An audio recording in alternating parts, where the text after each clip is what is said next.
예, 안녕하세요. 방금 소개받은 김형준입니다. 뭐 발표 많이 해봤고요. 저를 소개해 주는 데 있어서 앉아서 뻘쭘했거나 민망했던 적은 별로 없었는데 오늘은 되게 민망하고 뻘쭘하네요. 뭐 명장, 표준 명장, 표준 마이스트로로 어떤 23명 아까 그러셨는데 19명이 아니고 23명으로 이제 늘었나 보네요.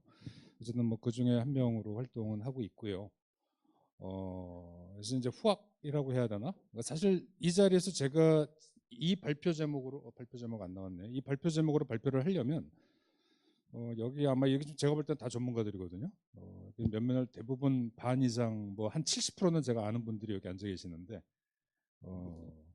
그분들 앞에서 뭐 국제 표준화 관련해서 국제 무대를 이해하고 표준화 회의에서 역할과 자세를 설명한다는 게 정말 뻘쭘해서 발표 제목은 이렇습니다만 하여튼 발표 내용은 조금 다른 형태로 진행을 하겠습니다.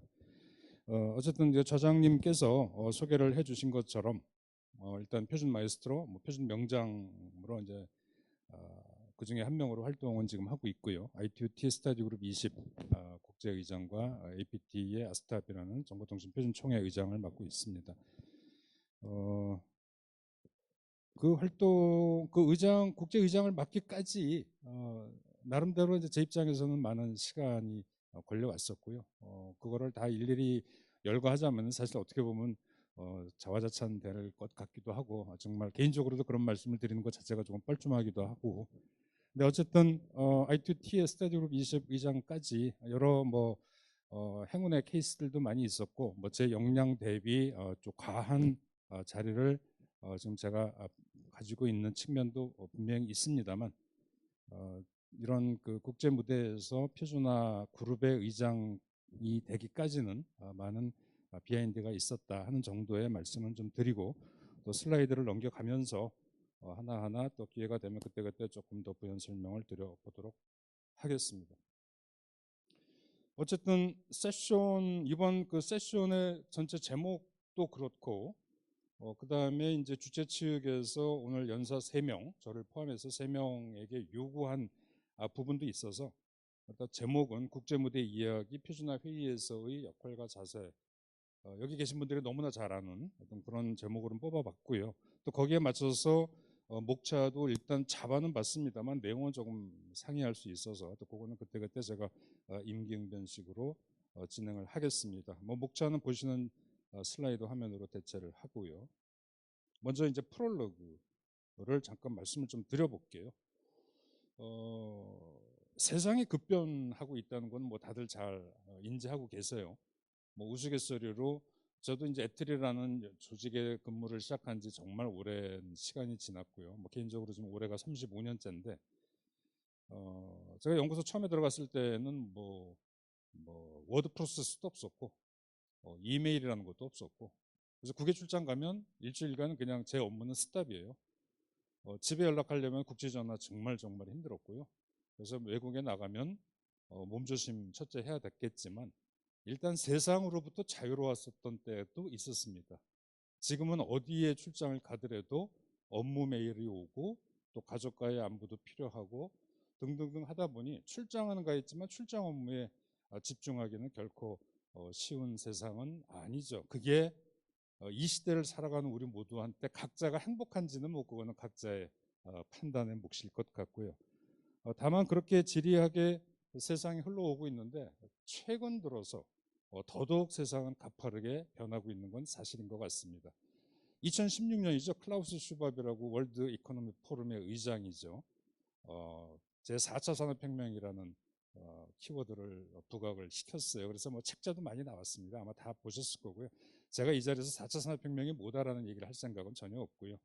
어쨌든 세상이 4차 산업혁명이라는 화두를 키워드로 해서 전 세계가 지금 뭔가 급하게 변하고 있어요. 그거를 굳이 다른 말로 하자면 디지털 트랜스포메이션, 뭐 디지털 대전환. 지금 뭐 정부가 바뀌었고요. 현 정부에서도 뭐 디지털 플랫폼 정부위원회 그래서 대통령 직속으로 만들어서 뭐 국민이 보다 행복한 뭔가 플랫폼을 만들겠다고도 얘기하고 계시고 어쨌거나 지금 전 세계는 디지털 대전환이라는 엄브렐라 안에서 서로가 첨예하게 경쟁을 하고 있습니다.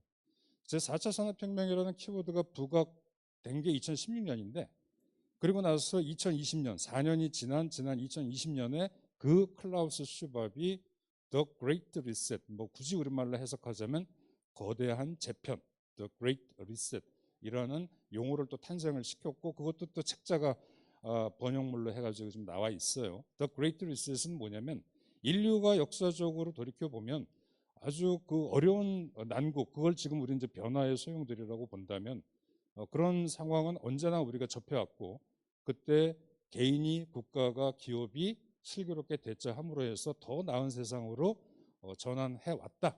그래서 이 그레이트 리셋 시대에 국가가 기업이 개인이 어떻게 포지셔닝 하느냐에 따라서 국가가 인류 기업이 될 수도 인류 국가가 될 수도 있고 아니면 중진 국가로 하락할 수도 있고 뭐 등등등 그런 식으로 뭔가 변화가 되게 강조가 되고 있어요. 그러면서 제가 지금 마스크를 쓰고 얘기합니다. 호흡 딸리죠, 당연히. 그래도 마스크를 쓰고 있는 이유는 저는 얼마 전에 코로나 걸렸어요. 기어이 걸렸습니다. 피하고 또 피했는데 근데 여기 아직 안 걸린 분들 계시는데 요즘 코로나 추세가 안 걸린 분을 기어이 찾아갑니다. 그래서 하여튼 안 걸린 분은 제발 안 걸리고 넘어가셨으면 하는 바람이고요. 뭔가 코비드 19이 등장하면서 세상도 각박해지고 뭐 기술 패권 경쟁이라는 말도 나오고 또 미국과 중국 간의 균형을 잡아왔던 글로벌 밸류 체인도 지금 깨졌고 등등등. 이러한 전환의 시대에 디지털 트랜스포메이션 얘기가 나오고 있고요. 거기에 이제 핵심적인 기술 키워드를 굳이 끄집어낸다면 AI, 데이터, 클라우드 뭐 이런 키워드들이 크게 부각이 되고 있고 이 AI에 대한 주권을 누가 지느냐, 뭐 데이터의 주권을 누가 지느냐, 대한민국이 데이터의 주권이 있느냐, 뭐 이런 얘기들은 뭐 이미 언론 홍보를 통해서도 많이들 보고 계시는 게 지금 현재의 상황입니다. 거기에 더 나아가서 그 기술의 변화의 소용돌이에 적응하기조차도 힘든 지금 이 시대의 엔지니어조차도 기술 키워드들은 계속해서 변하고 있어요. 메타버스라는 워딩이 등장하고 있고 또 양자정보통신이라는 키워드도 등장합니다. 양자통신을 여기 앉아 계신 분들 저를 포함해서 명확하게 그 데피니션을 설명할 수 있는 분은 여기 많지 않으실 거예요.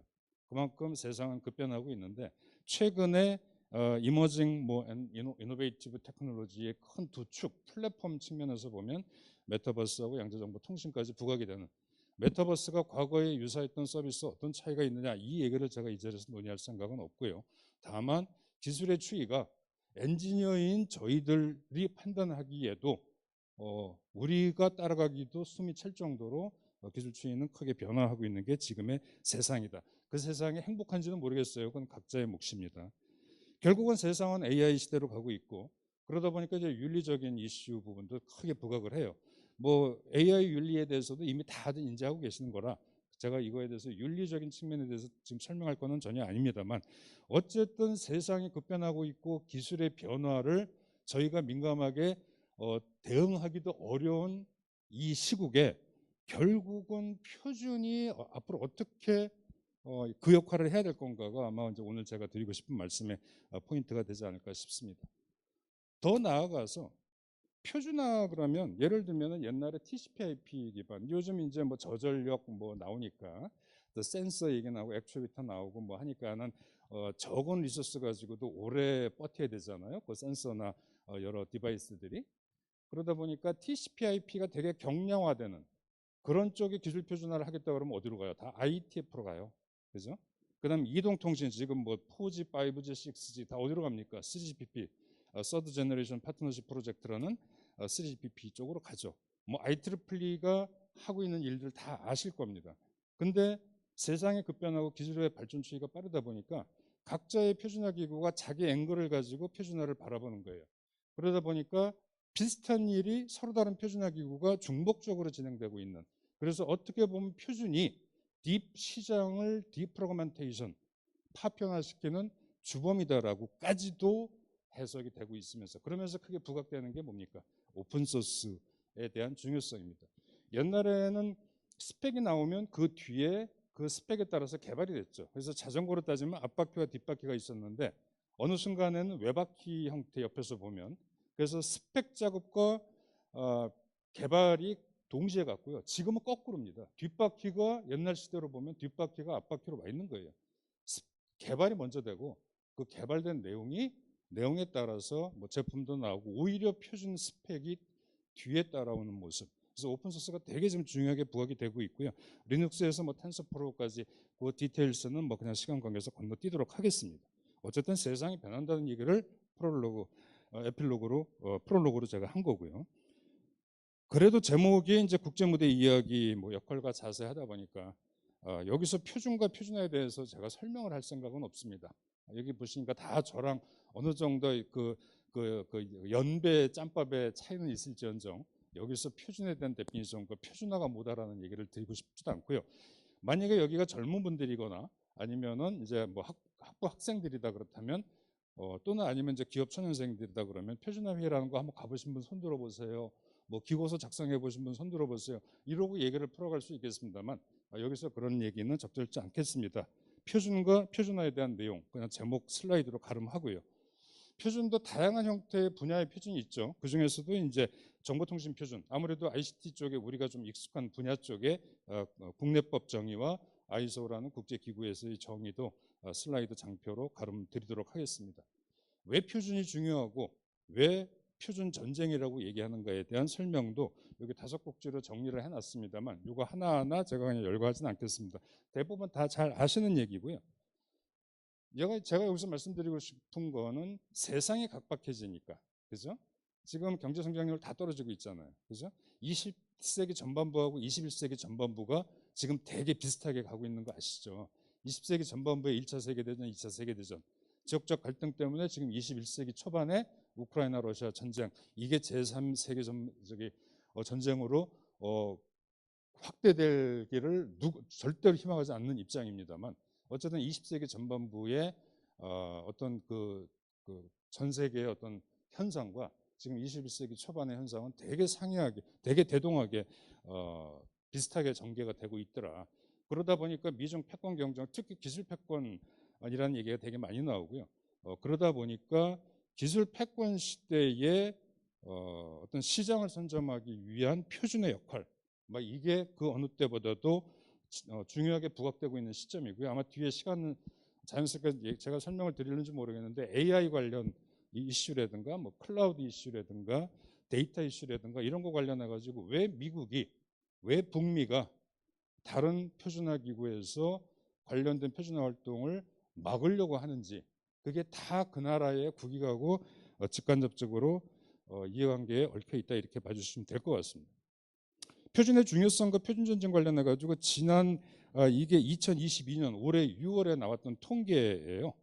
5개 표준화 기구 아이소, IC, 뭐 JTC1, ITU, 그리고 엣지를 여기 좀 밑에 보이죠? IC하고 ITU하고 아이소하고 IEEE, 그다음에 엣지 유럽 표준화 기구인데 이 5개 기구에 등록된 표준 특허 건수를 국가별로 랭킹을 해보니까 중국이 1등, 미국이 2등, 한국이 그래도 3등이라는 포지셔닝 하고 있고 중국은 표준화 쪽으로 대단히 많은 예산을 태우고 있어요. 궁극적으로 전 세계 표준화 50%를 중국이 주도하겠다라고 천명을 했었죠.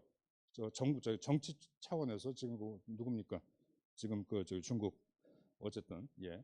그래서 중국이 대개 국제 표준을 선점하기 위한 노력에 대단히 집중을 하고 있고요. 전쟁에서의 인해 전술만 있는 게 아니고 표준화도 전쟁이라고 얘기했고 표준화 소사이티의 실제 회의를 참석해 보신 분들은 아실 거예요. 중국이 얼마나 많은 리소스를 그 특정 표준화 회의에 투입을 시켜서 자기들이 원하는 스펙을 국제 표준으로 유도하기 위한 노력에 집중하고 있는가.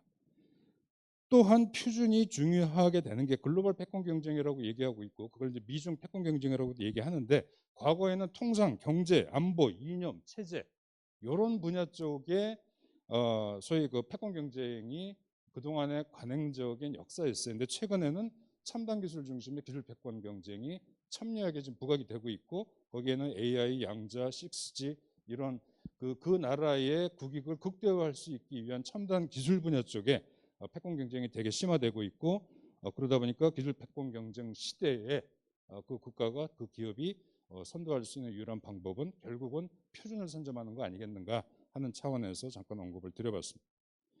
표준을 선도한다는 의미도 요 밑에 세 꼭지로 넣어놨어요. 결국은 시장 잠재력을 확보하겠다는데 그 표준의 그 중요한 의미가 있을 것 같고요. 뭐 옛날에 전자밥통, 뭐 자전거 이런 거 스펙 만들어지고 거기에 따라서 단가가 대량 공급이 가능해지면서 뭐 단가가 떨어지고 뭐 이거는 또 다른 문제고, 사실상 지금 표준을 선도하는 것은 한다는 거는 앞으로 등장할 제4차 산업혁명 시대의 디지털 전환을 위한 핵심 요소 기술의 표준화에 대한 시장 선점을 의미한다, 이렇게 이해해 주시면 될 것 같습니다. 국제 표준화 주요 이슈라고 했는데 제가 모든 표준화 기구에 대한 표준화 이슈를 다 설명드릴 수는 없어요. 근데 아시는 것처럼 표준화 기구는 디주어 표준화 기구하고 디팩토 표준화 기구가 있죠. 그죠? 디팩토 디주어가 뭔지 다 알게 아실 거고요. 그 중에서도 저는 이제 약간 디주어 쪽으로 집중을 해서 말씀을 드리고자 합니다.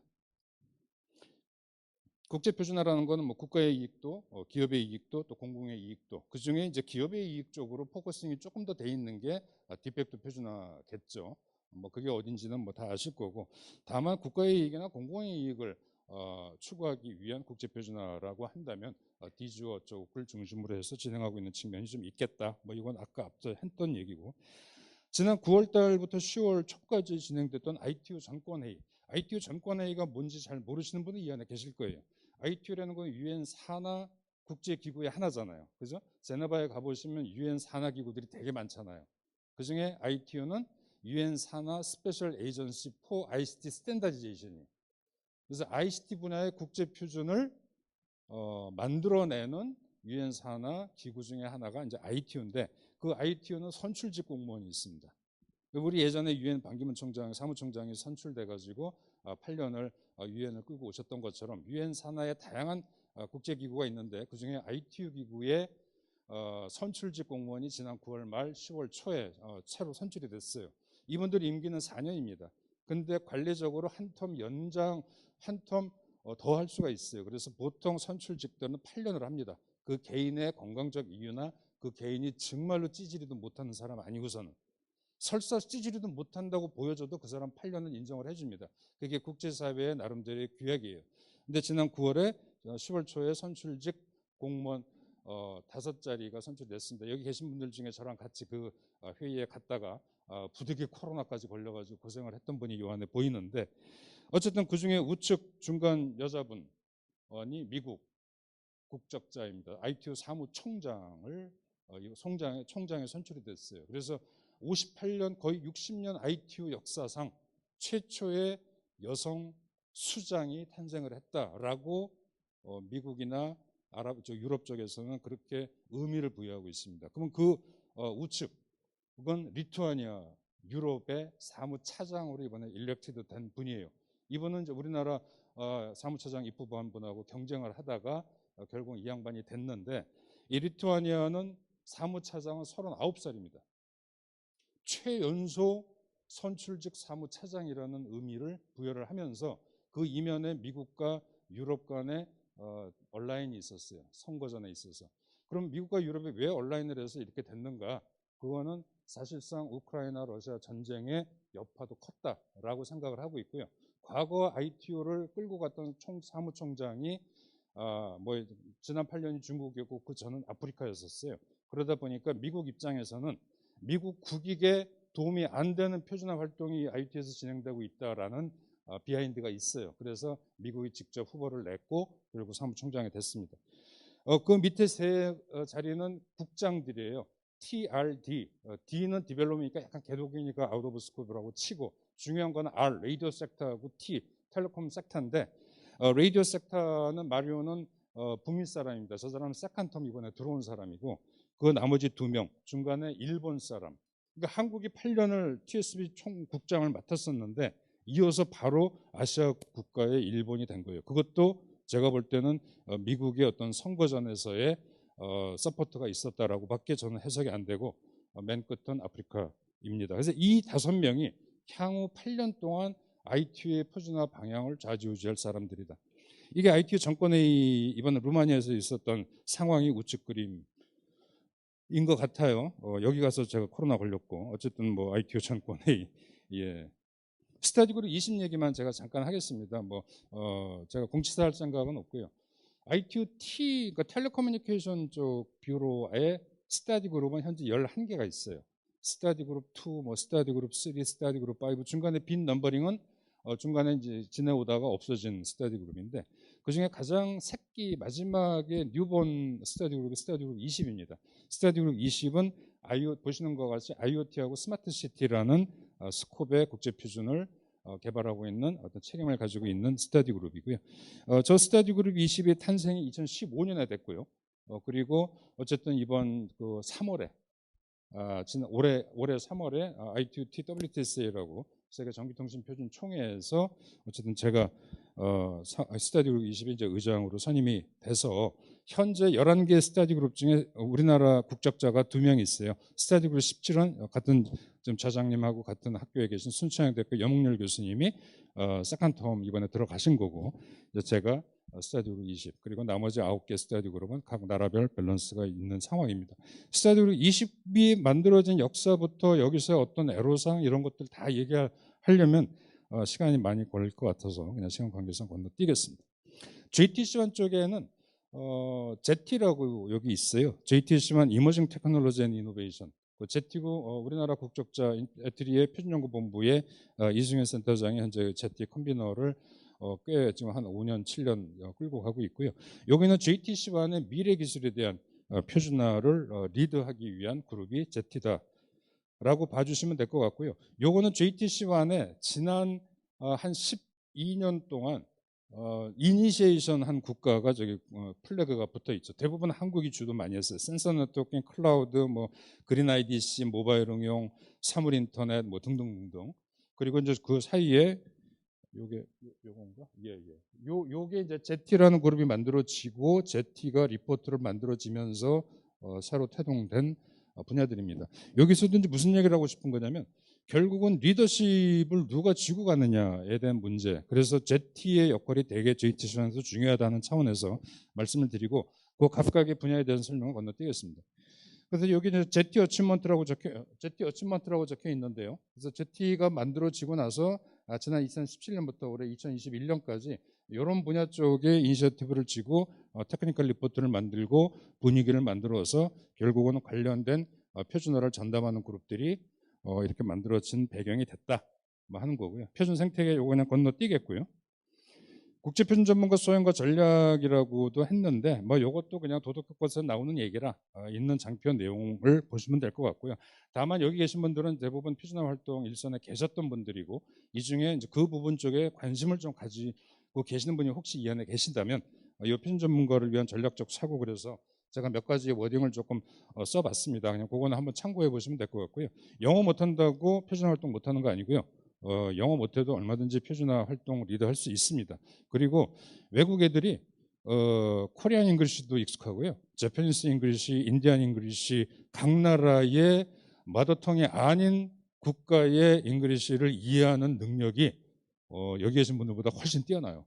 그래서 자기가 무슨 얘기를 하고 싶은지를 대충 주어 동사 목적어만 맞춰서 얘기하면 먹습니다. 어쨌든 이런 전략적 사고가 중요하다는 측면에서 말씀을 드렸고요. 표준화 대응 시의 고려사항도 제가 주구장창 주장하는 것 중에 하나가 산업체 주도가 되게 필요하다. 여기 제가 멘토 저기 표준 마이스트로로 저와 같이 몇 년째 제 멘티 역할을 맡고 계시는 우리 저기 기업체의 모 대표님도 이 안에 지금 같이 계시는데 어쨌든 산업체가 좀 더 대한민국의 국제 표준화를 주도할 수 있는 그런 역량을 키워갈 필요가 있겠다는 말씀 좀 드리고요. 우리나라의 정부 부처별로 실증 사업을 겁나게 많이 하는데 너무 그거를 SI 측면으로만 접근해요. 그 만들어진 스펙을 국제 표준으로 유도하기 위한 노력이 너무나 부족합니다. 그런 부분에 대한 고려들도 필요할 거고 나머지 뭐 전략적 선제 대응이라는 거 등등등 요거는 그냥 시간 관계상 건너뛰겠습니다. 정답은 없어요. 하지만 세상은 그 어느 때보다도 급변합니다. 저도 따라가기 허덕이고요. 저도 때로는 그 야구가 뭔지도 모르고 넘어갈 때가 너무 태반인데 막 그런 상황에서 표준화 활동에 대해서 관심이 있다면 그 시장의 흐름을 읽는 게 되게 중요할 것 같고요. 요즘 메타버스 많이 부각되고 있죠. 그래서 IT에서 스터디 그룹 멀티미디어 하는 데에서 메타버스 포커스 그룹을 지금 제너레이션 하고 있고 12월 달 TCK에서 아마 메타버스 포커스 그룹이 만들어져요. 포커스 그룹이 만들어지면 꼭 멤버십이 아니더라도 개인 인디비주얼도 얼마든지 그 포커스 그룹을 통해서 테크니컬 리포트를 만들어낼 수 있습니다. 넘어가겠습니다.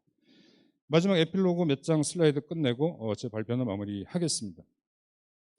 4차 산업혁명이라는 얘기도 나오고요. 뭐 거대한 재편, 뭐 The Great Recession이라는 용어도 나오고요. 어쨌거나 팩트는 엔지니어들도 따라가기 어려울 정도의 속도로 세상이 변하고 있다. 이러한 디지털 대전환 시대에 표준쟁이들은 또는 표준에 관심을 가지고 있는 분들은 어떤 고민을 해야 될 건가 하는 장표를 몇 장 만들어 봤어요. 일단 미래의 표준은 결국 4차 산업혁명 시대, 4차 산업혁명 시대의 표준이라는 것은 그 복잡성이 되게 그리고 융복합이라는 이슈가 되게 크죠. 그죠? 똑같은 사물을 쳐다봐도 어떤 앵글에서 쳐다보냐에 따라서 보는 시각이 틀릴 수 있는데 옛날에는 그게 그 컨버전스 이슈가 조금 많지 않았어요. 근데 지금은 세상이 다 컨버전스예요. 세상이 컨버전스인 상황이다 보니 표준 스펙 작업하는 데 있어서도 그 복잡도라든가 또 만들어진 스펙과 또 다른 스펙 간의 인터오퍼러빌리티가 정말 중요한 세상이 되고 있습니다. 그래서 미래 표준에 고려해야 될 첫 번째 포인트는 여기 적어놓은 것 같이 컴플렉스 컨퍼먼스하고 인터오퍼러빌리티가 중요하겠다 하는 말씀. 두 번째는 시스템 오브 시스템. 아까 이거 똑같은 얘기예요. 융복합이 되다 보니까 단위 기술과 단위 기술이 하나의 시스템. 그러니까 예를 들면 버티컬 도메인, 예를 들면 도시교통 쪽 분야, 도시교통 쪽 분야에서 여러 뭐 기술들이 있겠죠. 그들 간의 인터오퍼러빌리티는 그 도시교통이라는 스페시픽한 도메인 안에서 인터오퍼러빌리티가 제공이 되면 끝인데 이제 시스템 오브 시스템 세상이 되다 보니 도시교통 분야와 예를 들면 환경에너지 분야 이 서로 다른 도메인 간의 스펙들이 인터오퍼러블 해야 되는 거예요. 그러니까 인터오퍼러빌리티 between 인트라 도메인이라고 해야 되나 뭐 어쨌든 그래서 시스템 오브 시스템에 대한 니즈, 시스템 오브 시스템에 대한 어떤 사고 뭐 이런 게 되게 중요할 거다.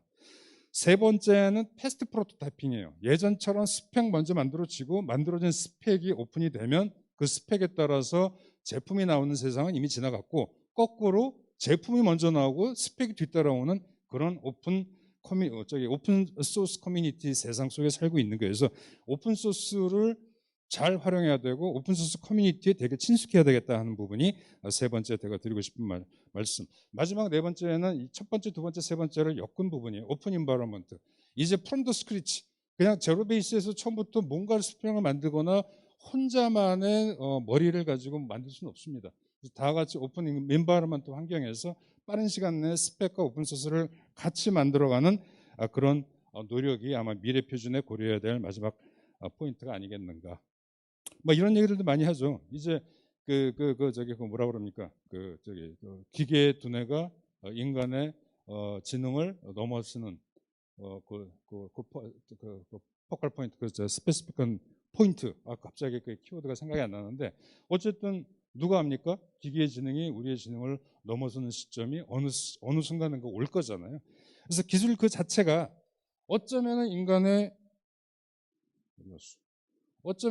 경쟁 상태가 될 수도 있는. 그래서 정말 빅브라더의 출현이 우리가 살아가는 세상 속에 나올는지도 모르는 그 시대 속에서 결국은 표준의 역할에 대한 고민이 필요할 거고 결국 기술을 잘못 활용하게 되면 세상이 엉클어지겠죠. 그래서 그거를 바로잡아 나가기 위해서는 결국은 표준화 일선에 계신 분들의 역할이 그만큼 중요하겠다 하는 차원의 말씀을 마지막으로 드리면서 어떤 제 발표는 이걸로 마무리하겠습니다. 경청해 주셔서 대단히 고맙습니다.